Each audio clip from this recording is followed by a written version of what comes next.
मोडासा में 42वीं रथ यात्रा की तैयारियां जोरों पर। भगवान जगन्नाथ के रथ की साफ सफाई की गई। रथ यात्रा का आयोजन उत्सव समिति द्वारा किया जाता है।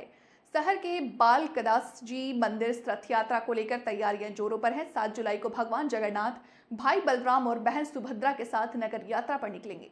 रथ यात्रा में विभिन्न झांकियां, भजन मंडलियां, डीजे, ढोलियां मुख्य आकर्षण होंगी।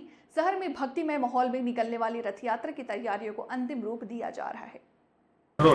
रथ यात्रा उत्सव समिति प्रमुख दिलीप भावसार आज रोज 42મી रथयात्रा निमित्ते रथने तैयार करवा मतलब साफ करवा माटे आज बधा मित्रों भेगा थयेला छीए अने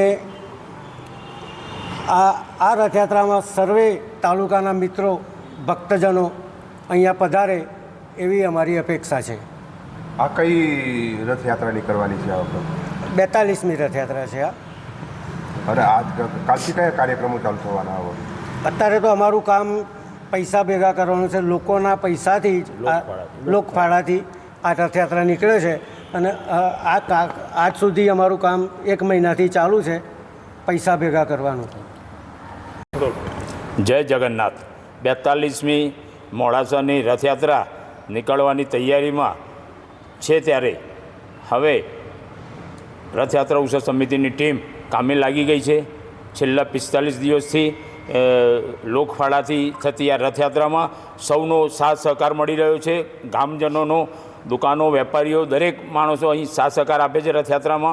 અને આ રથયાત્રા અહીં બાલકનાથજી મંદિરથી લઈ ગોકુળનાથજી મંદિર, સોનીવાડા, ગાંધીવાડા, સાર્વજનિક હોસ્પિટલ થઈ અહીં સગરવાડે મોડાસા 4 રસ્તા, ઉમિયા માતાના મંદિર થઈ જાયકાથી 4 રસ્તા, પછી નવા બસ સ્ટેશન તરફ, નવા બસ સ્ટેશનથી રાધાબેનના દવાખાને થઈ રિટર્ન જૂની પોલીસ લાઇન થઈ પરત નિજ મંદિર આવશે।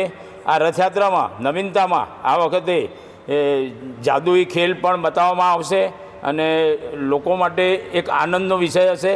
આ સિવાય અમદાવાદથી ઝાંખીઓની 15 ટીમો આવશે જે આ રથયાત્રાને શોભાવશે।